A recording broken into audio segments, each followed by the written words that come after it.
I'm Louise Watt, and here's what happened this week. In Taiwan, we had one premier and his cabinet step down, and a new one sworn in. It's likely to be the last cabinet changeover before Taiwan's presidential and general elections in 2024. Stash Butler reports.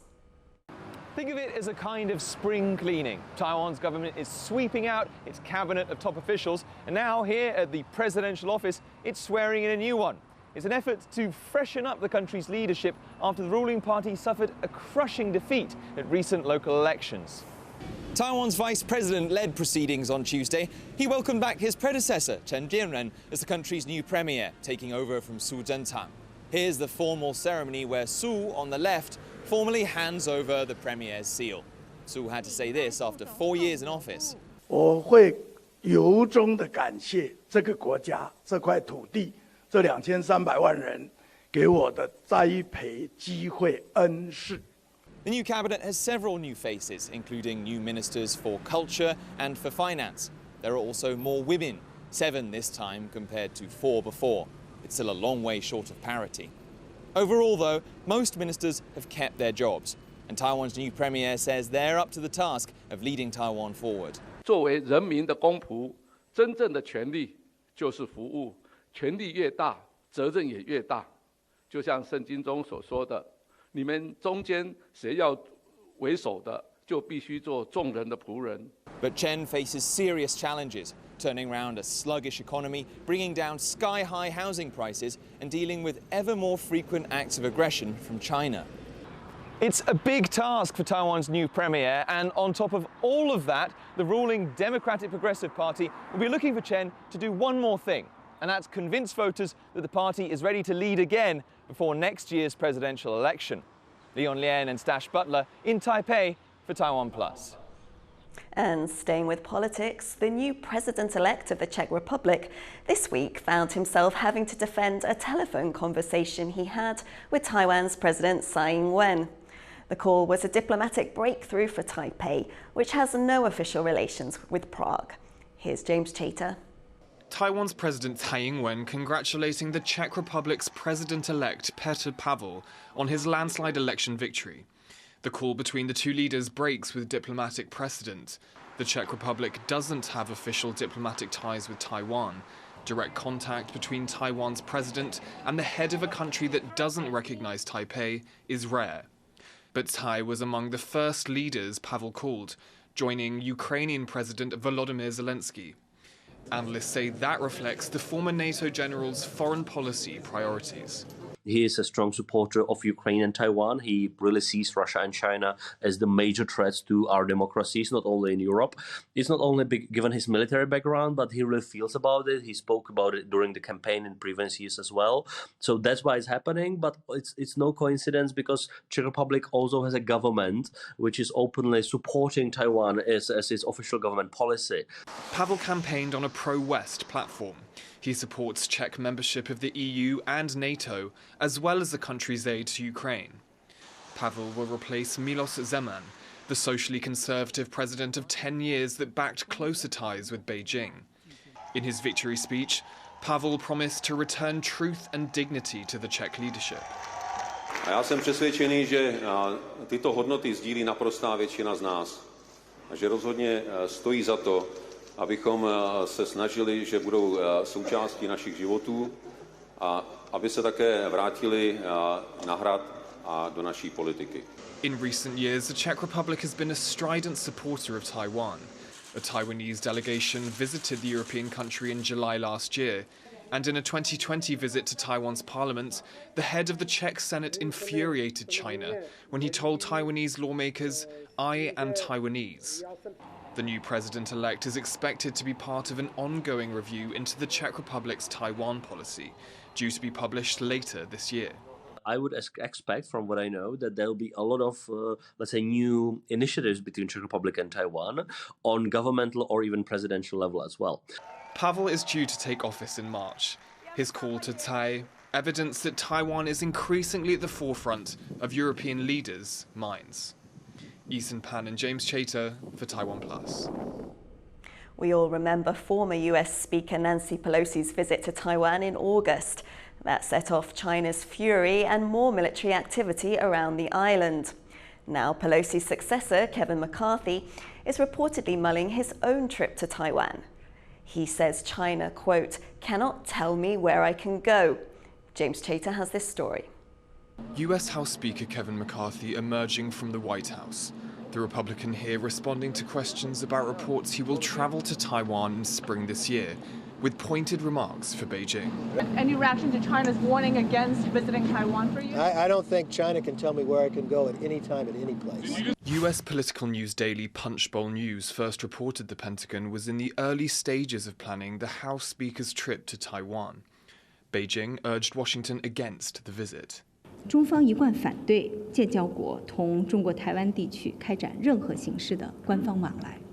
China claims Taiwan as part of its territory, despite the Chinese Communist Party having never ruled the country. Last August, then US House Speaker Nancy Pelosi became the highest-ranking American official to visit Taiwan in 25 years. In response, Beijing conducted live-fire missile exercises around Taiwan, launched cyber attacks against Taiwanese organizations, and suspended exports of Taiwanese products to China.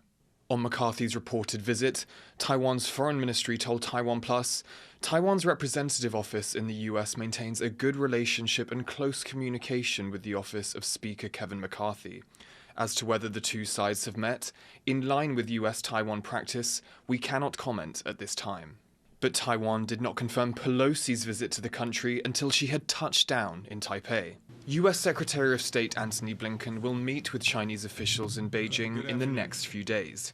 Speaker McCarthy's comments, the latest sore spot in an already tense relationship between Washington and Beijing. Howard Zhang and James Chater for TaiwanPlus. Beijing said this week it's seriously concerned over reports the US is going to halt exports to Chinese telecoms giant Huawei. Washington is hoping to stop Beijing from getting its hands on advanced technologies. That includes semiconductors, and Taiwan is the world's most advanced producer of those. James Chater looks at where Taiwan sits in the geopolitical tussle. It's Washington's latest move in a battle with Beijing for technological supremacy. Several outlets are reporting the United States will block American companies exporting most items to Chinese tech company Huawei. The US says the telecoms giant is a national security threat because of its close ties to the Chinese Communist Party. But Huawei also owns a chip-making firm, and Washington's latest restrictions come after it unveiled sweeping export controls to stop China from making advanced semiconductors, the brains of modern electronics. These advanced technologies, these advanced chips, have really become a focal point in the technological competition, but also more broadly, the sort of geopolitical competition between the US and China. Taiwan produces more than 90% of the world's most advanced chips, and most of those are made by one company, TSMC. Well, Mr. Prime Minister, it's great to see you again. But it's the leaders of the Netherlands and Japan that US President Joe Biden wants to comply with the controls most. That's because Dutch and Japanese companies produce a technology that makes high-tech chip-making possible. One Dutch company, ASML, is the only firm in the world that can make machines essential to mass-producing high-tech chips. Taiwan's TSMC uses them to make its most advanced chips, and it's that technology Washington doesn't want China to access. Bloomberg reported last Friday that the two countries would sign on to the curbs. If you want to block China from manufacturing certain chips, you block its access to this key equipment, which is what Dutch and Japanese companies produce, whereas Taiwan itself is a manufacturer, is a recipient indeed of this key equipment. Some analysts say Taiwan could even benefit from the controls as companies move operations out of China. 在这个部分，我们相信最快在这一波的整个库存调整过后，在预计今年的下半年，台湾就有机会可以看到来自于成熟制程中国这方面的一个客户的一个转单。But Taiwanese companies will have to adjust too. TSMC has 2 plants in China that produce less advanced chips. The US has granted a 1-year license so TSMC can continue ordering American equipment to those factories. Tech competition between the US and China shows no signs of slowing. And with Taiwan a linchpin of the global chip supply chain, the country will have to stay agile to not get caught in the crossfire. Patrick Chen and James Chater for TaiwanPlus.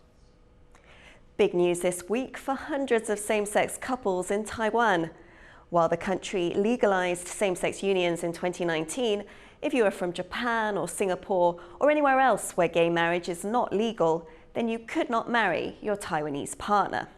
That changed on Tuesday, as Rick Lauert reports. This is a household registration office in Taiwan's capital, Taipei. Hundreds of people get married here every day. Now, for the first time, they can marry their same-sex partner, even if it is not legal in the country that partner is from. Sushang and Xiaoxin have been together for 9 years. As Sushang is from Malaysia, where same-sex marriage is not legal, they have been waiting 6 years to wed. I'm so glad that even though we need to wait for so long time, my partner, my husband, is still willing to wait for me until this date. But actually, I often say I'm sorry to him that I made you cannot be married for such a long time.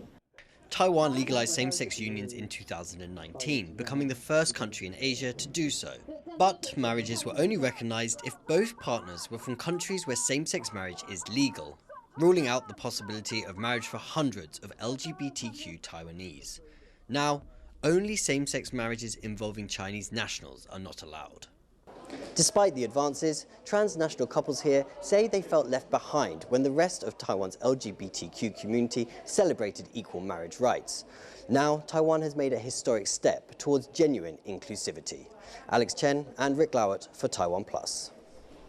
If you're into video games, this year's Taipei game show is sure to appeal to you. Leslie Liao on Thursday went to the opening of one of the biggest shows of its kind in Asia. 275 vendors from 25 countries in 1,150 booths.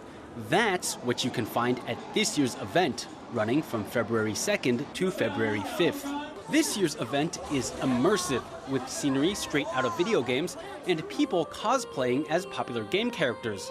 So it's not so much a show as it is an experience, and people are having a great time. I think it's really cool, and I see energy here and people here are really cool, and I really love it. Like, they got cosplayers, they got streamers, and got broadcasters all here. So this is the reason why I'm here. Well, this is the first time it feels like it's the actual Taipei game show. I think like last year or the year before it was kind of dead. It was very small, very quiet. Like the big people weren't here, like Nintendo wasn't here, Sony wasn't here. And this year everyone's back. And even if video games aren't your thing, the event also features board and card games. This exhibition center will be absolutely bumping for the next 3 days. Now, pandemic restrictions prevented people and businesses from attending in the past few shows, but there's none of that this year. So this year, it's all about games, games, games, and the people who play them. Ethan Sun and Leslie Liao for TaiwanPlus. And finally, a wildlife story involving the endangered Chinese box turtles. The turtles are a protected species in Taiwan, but are often smuggled to China for sale as pets or food. Now, rescued turtles are being returned to the wild, to their natural mountain forest habitat in eastern Taiwan.